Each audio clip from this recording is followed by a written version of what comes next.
Hello everyone, ఎలా ఉన్నారు? నేను మీ Saritha. Welcome back to our channel Saritha's vlogs. ఈరోజు నేను మీకు కొబ్బరి ఇగురు చూపించబోతున్నాను. దానికోసం ఒక పెద్ద కొబ్బరికాయని ఇలా కొట్టుకుని చిన్న పీసెస్ చేసుకుని మిక్సీలో వేసుకుని బ్లెండ్ చేసి పెట్టుకోవాలి. ఫ్రై ప్యాన్ పెట్టుకుని 1 టేబుల్ స్పూన్ ఆయిల్ వేసుకుని దాంట్లో ఒక గుప్పెడు పల్లీలు వేసి ఇలా వేయించుకోవాలి. పక్కగా తీసి పెట్టుకున్నాక అదే నూనెలో తాలింపు కోసం ఎండుమిరపకాయ, చిన్నులపై, పచ్చెనగపప్పు, మినపప్పు, ఆవాలు, జీలకర్ర, కరివేపాకు వేసుకుని కొంచెం వేగిన తర్వాత సన్నగా తరిగిన పచ్చిమిర్చి, ఉల్లిపాయ, క్యారెట్ వేసుకోవాలి.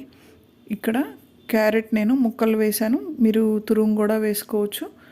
ఉప్పు, పసుపు వేసుకుని ఇలా కొంచెం కలుపుకున్న తర్వాత మూత పెట్టి ఒక 2 మినిట్స్ పెట్టినట్టయితే చక్కగా మగ్గిపోతుంది. తర్వాత మనం మిక్సీ పట్టుకున్న కొబ్బరి ఉంది కదా, అది కూడా వేసేసుకుని ఇదంతా కలుపుకోవాలి. కొబ్బరిలో ఆయిల్ ఉంటుంది కాబట్టి మనకి ఈ ఆయిలే సరిపోతుంది. టేస్ట్ చూసుకుని ఉప్పు అడ్జస్ట్ చేసుకోవాలి. కారం కూడా వేసుకుని కొత్తిమీర వేసుకుంటే మనకు కొబ్బరి ఇగురు రెడీ. టేస్ట్ ఎన్హాన్స్ చేసుకోవడం కోసం ఒక 1/2 స్పూన్ పంచదార వేసుకున్నాను. చాలా టేస్టీగా ఉంటుంది. అండ్ మనం పల్లీలు వేయించుకున్నాం కదా, ఇవి కూడా పైన టాపింగ్ వేసుకోవచ్చు. మధ్య మధ్యలో మనకి క్రిస్పీగా తగులుతూ బాగుంటాయి. ఇది అన్నంలోకి చాలా టేస్టీగా ఉంటుంది. మీకు కనుక నచ్చినట్లయితే తప్పకుండా లైక్ చేయండి, షేర్ చేయండి.